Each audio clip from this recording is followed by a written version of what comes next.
Okay, so picture this. You're a plumber. Okay. You're living in Denmark. It's cold. The work is hard. And financially, you are tight. You're talking counting the pennies for groceries tight. Exactly. I mean, you are effectively starting from absolute zero. It's that classic back against the wall scenario, the kind where you're just looking for any way out. Right.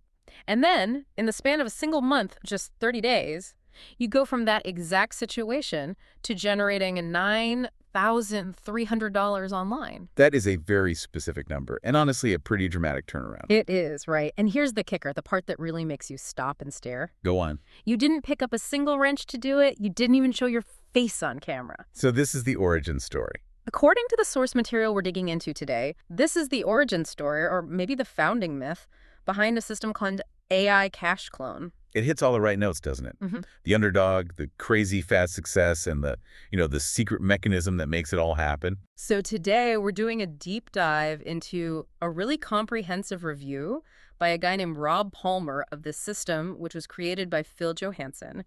And the promise here is it's bold. How bold are we talking? We're talking about generating $200+ a day, primarily on Instagram. Okay, but it's the conditions of that promise that are always the interesting part. Usually, to make that kind of money on Instagram, you need to be an influencer. You need a huge following. Exactly. The claim here is you can do it without any real tech skills, without being an influencer, and this is the core of it, without anyone knowing that the person posting isn't actually real. And that's what we really need to unpack today. This is a move beyond traditional influencer marketing. What would you call it? I'd call it AI proxy marketing. AI proxy marketing. I like that. It sounds futuristic and a little bit mysterious. Well, that's our mission for this deep dive. Let's strip away all the hype and figure out the actual mechanics. Right. How does a digital twin actually function as a business model? Is it just smoke and mirrors, or is there a real engine under the hood? I want to know how the sausage is made. Or, in this case, how the digital avatar gets rendered. So Rob breaks down the members area, and he says there are basically two different routes you can take. Like a choose-your-own-adventure. That's it. So it's not a one-size-fits-all thing. That's right. The first route is what they call the AI cash clone itself. This is the purely anonymous route. For the people who want the cash but absolutely do not want the fame, the secret agent approach. Precisely. The training focuses on using what they call base prompts to generate completely artificial male or female avatars. So you're not cloning yourself here. You're more like a casting director. Exactly. You're building a persona from scratch to fit a specific niche. So if I want to sell, I don't know, workout supplements, I just generate a guy who looks like he lives in a gym. You got it. You tailor the face to the audience. And the whole goal is to run these social media accounts, mostly Instagram and TikTok, completely behind this mask. So you're basically running a puppet show. In a way, yeah. This is for people who are maybe introverted or have a day job they can't risk or just hate the idea of recording videos of themselves every day.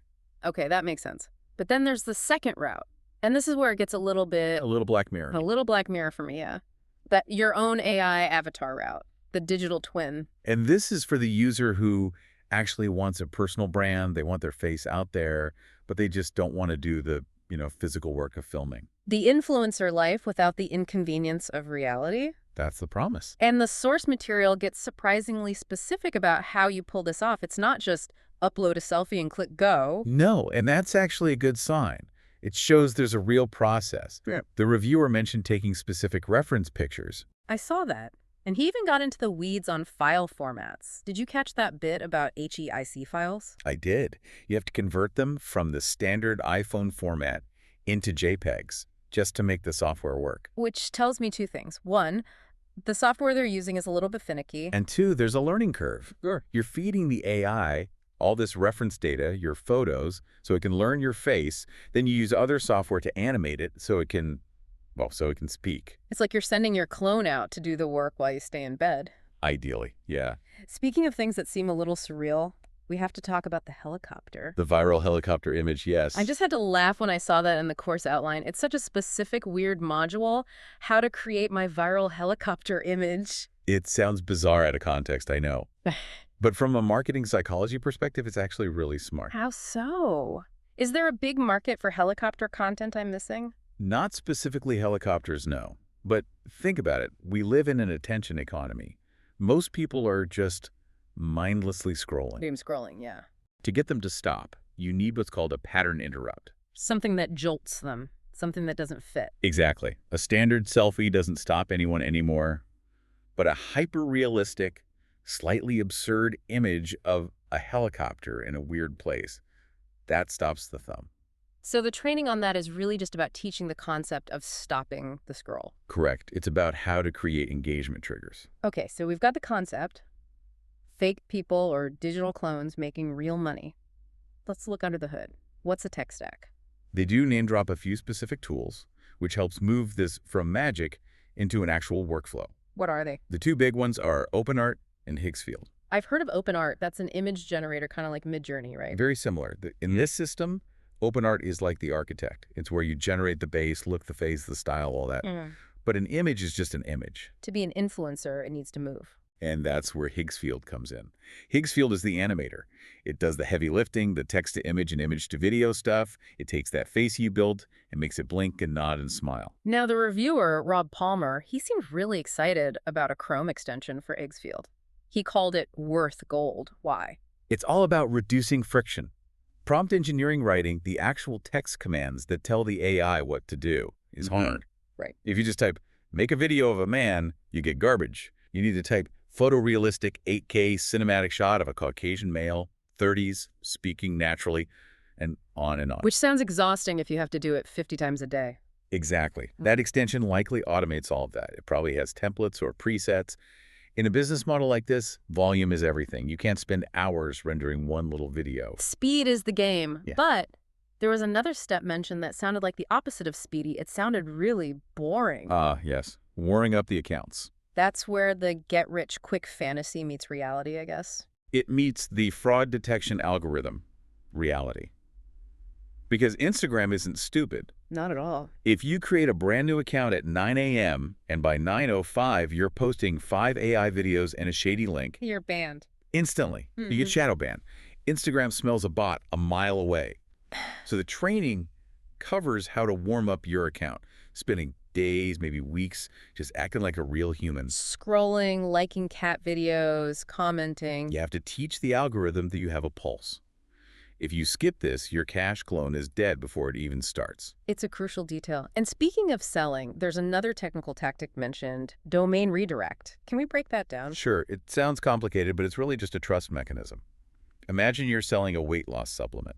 The affiliate link they give you usually looks awful, right? Yeah, it's just a long string of random numbers and letters. Looks like a virus. It looks like spam. Nobody clicks that. A domain redirect is just buying a nice, clean URL like sarahsfitnesstips.com and setting it up so it bounces them to that ugly affiliate link. So the user sees a name they can trust, but the tracking still works for the affiliate. Exactly. In a system where the person isn't even real, you're already fighting a trust deficit. You have to manufacture credibility wherever you can. That's a great point. Which leads me to the bonuses. The reviewer offers this huge bonus package, and my first thought is always marketing fluff. Just extra PDFs to make the offer look bigger. Yeah. But you pointed out that these bonuses are actually like a diagnostic tool. They tell us what's missing from the main product. They're like patches for a piece of software. You can see where users usually fail. Okay, let's test that. Bonus number 1, AI Instagram post prompt pack. Easy. The problem is that default AI captions are robotic. They sound like a corporate press release. Here is a product I like. Right. Gets zero engagement. The solution. A pack of prompts to make ChatGPT write captions that use slang, emojis, emotional hooks. It tells us the core product teaches the video, but not the copy. Okay. Bonus number 2, AI persona niche research guide. The problem there is analysis paralysis. A user buys the course, they get the software, and then they just freeze. What niche should I pick? Fitness, crypto, dog training. Exactly. So this bonus uses ChatGPT to find least saturated niches. It tackles the fear of competition head on. Makes sense. Bonus number 3, affiliate funnel script kit. This one sounded a bit more advanced. This is a big one. The core course teaches you how to get views, but views don't pay the bills. Sales do. Right. So this funnel script kit is about turning a like into an email sign-up. It's adding an entire monetization layer, email marketing, that seems to be underexplained in the main training. And what about the ChatGPT Vault for troubleshooting? That's the emergency box. My views dropped, my link isn't working, I think I'm shadow banned. It admits that this is not going to be a smooth ride. So the reviewer is basically selling you a map to the minefield you're about to walk into. And he's selling it as a gift. It's a very, very smart affiliate play. So let's talk about the price. Because for a system that promises the Danish plumber result, the entry fee seems suspiciously low. The front end, the main system, is listed at what, $12.95? $12.95, that's the price of a sandwich. The real business model is in the upsells. Knew it. Walk me through the upsell ladder. Okay, so you pay your $12.95. Immediately, you get hit with upsell 1, the automation edition, for $37. Here's the system, but do you really want to do all this clicking yourself? That's the pitch. Then comes the big one, upsell 2, done for you setup for $197. Wow, that's a big jump. It is. And this promises that their team just does all the technical setup for you. Exactly. It targets the person with more money than time. We'll build the robot, you just turn the key. And the last one. Upsell 3 is $67 for instant cash backgrounds. Professionally designed backdrops to make your AI persona look like they're in a mansion or a fancy office. So if you buy the whole package, you're in for around $300. Roughly, yeah. Mm-hmm. It's easy, it's cheap, it works for anyone, but you have to act now. It just bypasses your logical brain. So let's zoom out. We've got a system. You pay a few $100, you get a robot that looks like a person, you warm it up so Instagram thinks it's human, and then you sell stuff to people who think they're following a real influencer. That's the summary. It's a fundamental shift. We're moving from influencer marketing, Yeah. where you follow a specific person's life, to just content arbitrage. Yeah. The persona is just a vessel. It's kind of genius. From a pure business efficiency standpoint, the talent never gets sick, never has a scandal. You don't need to be charismatic or even awake. You just need to be a good prompt engineer. Yeah. It sort of democratizes influence in a really strange way. But does it actually work? That's the million-dollar question. Well, the individual components work. The tools, Higgsfield, OpenArt, they're real. Affiliate marketing on Instagram is a real industry. The advice about warming up accounts and domain redirects is sound. So the engine is real. The engine is real. The variable is the human element, or I guess the lack of it. Can an AI persona really maintain an audience long term? Can you build a loyal community around a ghost? I don't know. That's the unproven ground. Yeah. And that brings us to the end of our deep dive. We've unpacked the 2 routes, the tech, the pricing, and yes, even the viral helicopter. It's a fascinating glimpse into the very near future of online marketing. And before we go, I want to leave you, the listener, with one last thought. The core promise of this entire product is that these AI clones are so realistic that, and I'm quoting again, no one knows it's not a real person. Which raises a massive question for all of us just consuming content online. Exactly. If this business model succeeds, and if it scales, what does your social media feed look like in 2 years? We're already seeing that dead internet theory being discussed. The idea that the internet is mostly bots talking to other bots. This is just the industrialization of that theory. So are we moving toward a world where we're just scrolling through a feed that is filled entirely with ghosts? And more importantly, if the content is entertaining, if the helicopter makes you stop and look. Will we even care that there's no one home? That's the big question. We might not. Something to chew on next time you double tap a post. Thanks for listening to The Deep Dive. We'll catch you on the next one.